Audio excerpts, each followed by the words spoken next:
नमस्कार दोस्तों, कैसे हो आप सब लोग। स्वागत करते हैं हम आपका इस चैनल पे। आज बात करने वाले हम आपकी जो वेबसाइट होती है ई कॉमर्स वाली। अगर आपने कोई वेबसाइट बनवाई और उस वेबसाइट को आप सोच रहे हैं भाई ये कितने दिन तक चलती है, ये कब बंद होती होगी और क्या क्या इसकी प्रोसेस होती है, तो आज हम इस वीडियो में पूरी जानकारी देने वाले हैं। तो आप इस वीडियो में आखिरी तक बने रहना। हम इसमें बताएंगे कि आप वेबसाइट जो बनवाते हैं ई कॉमर्स की वो कितने दिन तक आप चला सकते हो और कब बंद होती है और क्या क्या इसकी प्रोसीजर होती हैं। तो पूरी डिस्कशन होंगी आज। देखिए, सबसे पहले जब आप एक वेबसाइट के बारे में सोचते हो, एक एप्लीकेशन के बारे में सोचते हो, तो देखिए वेबसाइट जब बनवाते हो तो वेबसाइट कितने साल तक चलेगी ये तो डिपेंड करता है आपके होस्टिंग पे। जब आप वेबसाइट बनवाएंगे कहीं से तो वहाँ पे आपको बताया जाता है कि भाई वेबसाइट में इतने रुपए लगेंगे और 1 साल तक चलेगी। 1 साल के बाद फिर इसको रिन्यू करना होता है। तो 1 साल ही क्यों रिन्यू करने की ज़रूरत क्यों पड़ती है। देखिए, जो डोमेन होता है www.freshmandi.com, freshbhaji.com,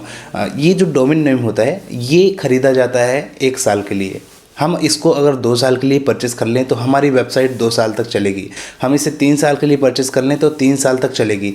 लेकिन हम जितने साल के लिए परचेज़ करेंगे उसका पेमेंट एडवांस हमको लगते जाता है। जैसे हम 1 साल के लिए कोई डोमेन को ख़रीदते हैं तो वो डोमेन हमको पड़ता है 600 रुपये, 700 रुपये, 800 रुपये, 1000 रुपये तक डोमेन आता है .com। और अगर उसी डोमेन को हम खरीदते हैं 3 साल के लिए या 4 साल के लिए तो उसी 6 चौको 2400, 2500, 3000 ऐसे रेट उसका बढ़ते जाएगा जितने साल के लिए हम डोमेन लेंगे। इसके बाद बात आती है होस्टिंग की। होस्टिंग में भी सेम प्रोसेस होती है। हम उसको 1 साल के लिए बुक करते हैं होस्टिंग को। एक साल के बाद जब हमारी होस्टिंग पूरी हो जाती है, उसका जो प्राइस हमने पेड किया रहता है, फिर उसको रिन्यू करना पड़ता है। तो होस्टिंग प्लस डोमेन ये 2 चीज़ें हमें रिन्यू करते जाना होता है। अगर हम इनको रिन्यू नहीं करेंगे तो हमारी वेबसाइट या ऐप हमने जहाँ से बनवाया तो वो बंद हो जाएगी। इसलिए आपको 1 साल में इसमें पेमेंट लगता है। 1 साल में आपको इसको रिन्यू करना पड़ता है, क्योंकि वो हम जो डोमेन होते हैं, जो सर्वर होता है, जो हमने बाय किया होता है डोमेन और सर्वर, या हम जिस डेवलपर से बनवाते हैं उसने बाय करके रखा होता है, तो वो आपका जो डोमेन होस्टिंग है वो 1 साल के लिए बाय होता है। इसलिए आपका 1 साल के बाद रिन्यू होता है। अगर आप उसे 3 साल 4 साल के लिए खरीद लें, 2 साल के लिए खरीद लें, तो वो 2 साल तक आपकी वेबसाइट चलेगी। इसमें कोई दिक्कत नहीं होगी। तो मोस्टली आप जब भी वेबसाइट बनवाएं, जब भी ऐप बनवाएं, तो उसको 2-3 साल के लिए परचेस कर लें। थोड़ा एडवांस पैसा ज़्यादा लगेगा, लेकिन आप उसको 2 साल के लिए परचेस करवा लें तो बेहतर रहेगा। ये चीज़ होती है अक्सर। अब रिन्यू करने की डेट कैसे आ जाती है। हमारा जब कोई भी वेबसाइट रहता है उसमें 1 साल कंप्लीट हुआ तो उसमें हमें रिन्यू करने की दिक्कत आ जाती है। भाई उसको फिर से आप उसका पेमेंट कीजिए और फिर से आपकी सर्विसेज चालू हो जाएंगी।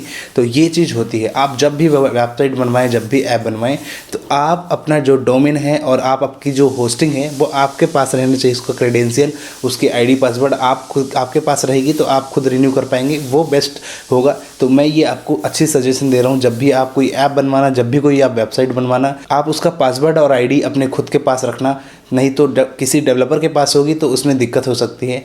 तो ये प्रॉब्लम मैं आपको सॉर्ट आउट करने के लिए बता रहा हूँ। भाई ये सब चीज़ें ध्यान रखना और कोई दिक्कत नहीं होगी। तो यही चीज़ होता है। ऐप में भी सेम चीज़ होता है, वेबसाइट में भी ऐसी होता है। वेबसाइट में हमें डोमेन खरीदना होता है। हम जब ऐप बनवाते हैं तो ऐप को वेबसाइट के थ्रू कनेक्ट किया जाता है, तो डोमेन का उसमें खेल होता है ना, ये चीज़ होती है।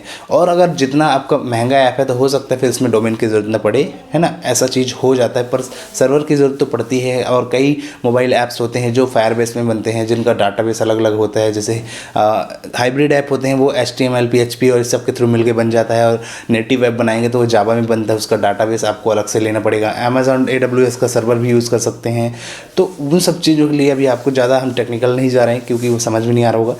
तो इतनी चीज़ें आप ध्यान रखना जो हमने बताया, बाकी सारी चीज़ें ठीक है। दोस्तों, वीडियो पसंद आया तो इसको लाइक कर दो और चैनल को सब्सक्राइब कर दो, बेल आइकन को प्रेस कर दो। मिलते हैं फिर नेक्स्ट वीडियो में। आप सभी का बहुत बहुत धन्यवाद।